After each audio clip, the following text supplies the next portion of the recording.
Hi everyone, I just came here to say Lilo and Stitch live action is a trash movie. I know that I was lighter on it at first than other people, but the more I think about this travesty of a film, the worse it gets. Just exactly how messed up the messaging was at the end of the film, and how everybody apparently watching the film realized this, except for the people who actually made the movie. Getting rid of the theme of family and downplaying it, and making it so that Nani must go off to college at the end and leave Lilo to the state, and that is the wonderful happy ending that everyone gets. More on that later, but yeah, every time I think about the Lilo and Stitch movie, the worse it gets, and the more gross it gets in how it changed the messaging of the movie, but the more it made me think about the messaging from Disney in general, and the messaging specifically that they sell to young girls. Because the unfortunate thing is what happened with Nani in Lilo and Stitch did not surprise me, because it is a pattern that I've seen with Disney films and their messaging specifically to the girls in their audience for years. Now, let's talk about that. So Disney movies are famous for being fairy tales and fables, adaptations of those. And while I know that fairy tales can have a messed up history, a lot of times fairy tales and fables were used in the past to impart moral messaging. Is it a story's purpose to always give the audience a moral? No. But Disney movies, I think, especially aimed at very, very little kids, are rightly under scrutiny for exactly what kinds of messaging they're giving to young children. And Disney in the past used to have some very straightforward messaging in it. Don't lie, don't be quick to anger, be resilient, be kind to others. It's all very straightforward stuff. But one could say in Disney movies, one of the prominent themes that you will see is to be unselfish. Like, whatever criticisms people have with Disney as a company in the past, if you look through their films, one of their main themes that perpetuates throughout it is the promotion of unselfishness, as you see characters have to make sacrifices or have to put aside their emotions to do the right thing. Tell her the truth! Now, Disney movies were so well made that they pretty much appeal to everyone, but they are specifically considered to promote messages to young girls.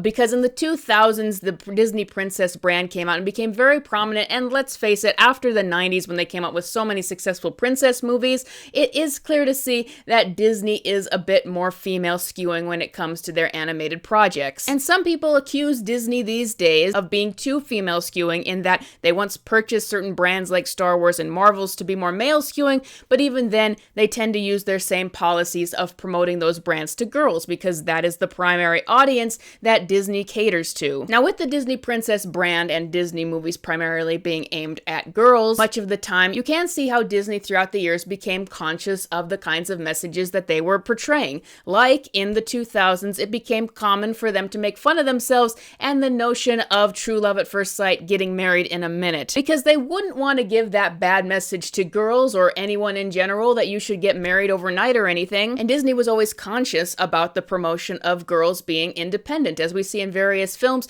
it became important that girls would not only be interested in just finding true love and getting married. Now, opinions on this sort of thing are kind of changing over time. Now, a lot of people are looking back and saying, what is wrong with wanting true love and all of those kinds of things, and that there was really never any need to scrutinize fairy tales and their ideals, as if someone would actually watch Snow White and think that they should get married to someone they just met. But Disney wasn't actually doing anything wrong with their messaging in these latter films either. Their movies still did explore the themes of true love and encouraging girls to follow their dreams. I would say overall, Disney films were once again pretty straightforward with their messaging and pretty positive, but increasingly people have noticed that they've become wayward in their messaging and more confused over time. And that's caused Disney to have various controversies. Now, I would say the change happened around 2017. Now, this was coming on for a while as there are new ideals coming in about how women should be portrayed in media and what message you should give to young girls and what the ideals are. But I would say that the change sped up at Disney because they had a lot of changes when it came to leadership, and the people working behind the scenes really pushed forward by the Me Too movement. That changed a lot when it came to who was in charge behind the scenes and how women were to be perceived in media and what kinds of empowering messages that they would portray. But after the leadership change in Disney, that is also when we started to see their messaging change and become a lot more messed up. Now, this is not going to be consistent because, frankly, nothing has been really consistent from media companies in the past years since COVID, but sometimes that might be the case of a movie like, say, Encanto, which I would like to remove from this discussion because it was in the works long before the leadership changes at Disney happened. I will also talk about Inside Out 2 later, which I also think is an exception. But the first movie that came out that really made people question Disney's messaging was Raya and the Last Dragon, a movie that was not that well received, not that popular, and a lot of people took issue with its messaging that seemed to be about blindly trusting people even when they've proven to be untrustworthy. So that was the first one where it seemed that all of a sudden Disney was not having such straightforward messaging anymore and was not quite clear in the head in how it was thinking. But then we would come to a movie called Turning Red, and this movie caused a ton of controversy when it came out. In fact, Disney gave it the shaft. It was originally going to be a theatrical release, but they put it on Disney Plus with the excuse of COVID. But I honestly think after every other of their films got a theatrical release, including Raya, I think that they were trying to throttle and hide this film because they knew it would be controversial. Now, as I'm talking about this film being very polarizing, I know that there are people who defend this film. But as the controversy was so loud at the time, I wound up watching it to see for myself if there was really reasons for parents to hate this film so much. So I want to say in regards to Turning Red, it is a coming-of-age story. It is the story of an overbearing parent who cannot come to terms with her daughter being her own person as she grows up, and her daughter has to find ways to break free from that. Now, I want to say that these kinds of themes have been handled in Disney films before. A Goofy movie, for example, is all about a parent growing up and learning how to allow his child to be his own person, them both making mistakes in the relationship, but coming to a reconciliation and a compromise at the end. Like, the idea that parents can be wrong sometimes and that they need to let their kids be their own people is something that has been explored at Disney before, and no one had a problem with it. But my problem with Turning Red, as I perceived it by the end of the movie, was the message at the end. Yes, May, the main character in the movie, her mother does make a lot of mistakes, and she is in the wrong in the beginning. She's way too overbearing. She does not see her daughter for who she is. She blames every problem that she sees that her daughter causes on other factors like her friends. She was definitely doing things in the wrong. But May, in order to get out from under her mother's thumb, starts to become dishonest. Her grades start to drop off, she starts to neglect her duties, and she goes behind her mom's back to try to go to a concert that she didn't want her to go to.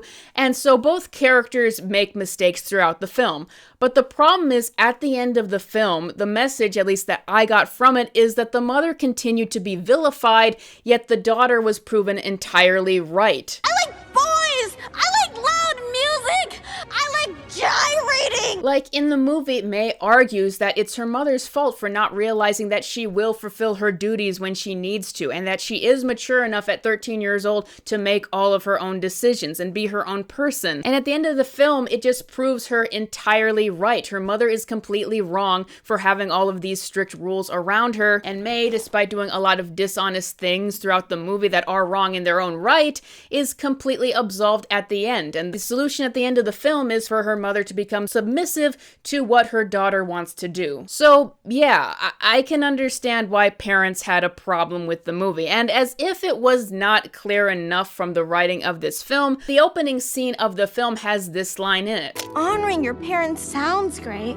but if you take it too far, well, you might forget to honor yourself. Honoring yourself is the entire theme of Turning Red, putting yourself first. That is in a stark contrast to what we would see in other Disney movies before, where actually, no matter what you want to criticize about Disney, it would oftentimes be about putting other people before yourself. Like, let's go to a movie like Frozen. I heard some people criticize Frozen because they said that Let It Go was about, once again, being selfish and putting yourself first. But actually, the message at the end of Frozen is what true love really is. It connects true love to being about putting your needs before someone else. Love is putting someone else's needs before yours, like... And that is the solution at the end of the film. Elsa letting it go, while it feels cathartic in the moment, is not the solution to the film, and neither is repressing her emotions and shutting people out. Both those things make things worse, but the solution at the end of the movie, as true love, of which the movie connects to putting others' needs before yours. So that is just in a stark contrast to these two themes. One is about putting yourself first, the other is about putting others first. Now, Turning Red, once again, was very polarizing, so you think it might just be one polarizing movie in the past and the only one that might have that kind of messaging.